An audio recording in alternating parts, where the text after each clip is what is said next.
এই হলো আমার মায়ের হাতে লাগানো লাউ গাছ, যে লাউ পাতা দিয়ে আমি আজকে করব মাছের পাতুরি। সবসময় মাই করেন, আজকে আমি করব। তো কিছু লাউ পাতা নিয়ে আসলাম পাতুরির জন্য।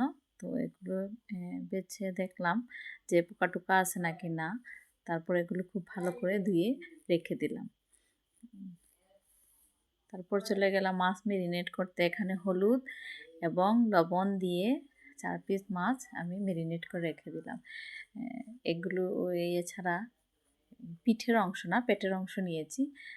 বললাম আমি যখন রান্না করবো আজকে কেমন হয় কে জানে খেতে। তো আমি এখানে সরিষা বাটা এবং পোস্ত নিয়ে নিলাম। দেখুন আমাদের গাছের কাঁচা মরিচ কি সুন্দর কালো কালো, ওই মরিচ দিয়ে বেটে নিলাম। তারপর এখানে পেঁয়াজ কুচি, তারপর সরিষার তেল, লবণ এবং আদা কুচি দিয়ে একটু মাখিয়ে নিলাম। তারপরে এরকম একটা পাতা নিয়ে নিলাম, তার উপর সরিষার তেল দিয়ে দিলাম। এটাই হলো আমার ট্রিক, যেটা অন্যরা করে না, কিন্তু এটা করলে দেখবেন কত টেস্ট হয় এই খেতে, পাতুরি খেতে ভুলতেই পারবেন না এর স্বাদ। এটাই হলো আসল ট্রিক। তো আমি সেই বাটা মশলাগুলো একসাথে মিক্সড করে নিলাম। এখন মাছে তো হলুদ লবণ দেয়াই আছে, তো আর লাগবে না। তো এখানে পরিমাণ মতো তো আমি লবণ দিয়েই দিয়েছি এই মশলার মধ্যে।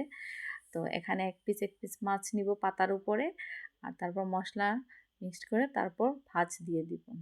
তো আপনাদের যেরকম সুবিধা হয় ভাজ দিয়ে দিন। অনেকে দেখি সুতা দিয়ে বাঁধে, সুতা দিয়ে বাঁধতে হয় না। ভাজটা সুন্দরভাবে দিতে পারলেই এটা একটা পারফেক্ট তৈরি হয়ে যায়। তো দেখুন কিভাবে ভাজটা দিচ্ছি আমি। এই দেখুন, দেখুন কত সুন্দর হয়েছে ভাজ। আমার খুলেও নাই, খুব সুন্দর হয়েছে রান্না। তারপর একটা তাওয়া বসিয়ে দিলাম। তাওয়া হলে এটা উল্টাতে পাল্টাতে সহজ হয়। দেখুন কত সুন্দর আমার ইয়েটা হয়েছে, পাতুরিটা হয়ে যায়। যেহেতু কাঁচা পাতা সেই জন্য একটু পানি ছিটকে পড়ছে। আর সবসময় আগুনটা একটু কম রাখবেন আর ঢেকে দিবেন। দেখুন ঢেকে দেওয়ার পর ওই পাশটা কিছুটা হয়ে গেছে, বারবার উল্টে পাল্টে দিয়ে আস্তে আস্তে এটা ভাজতে থাকুন। বেশিক্ষণ লাগে না, 5 মিনিটেই হয়ে যায়। দেখুন কিছুটা হয়ে গেছে। এই দেখুন কত সুন্দর এত টেস্ট হয়েছে খেতে। প্রথম দিনই আমি বাজিমাত করে দিয়ে দিয়েছি। সবাইকে অসংখ্য ধন্যবাদ।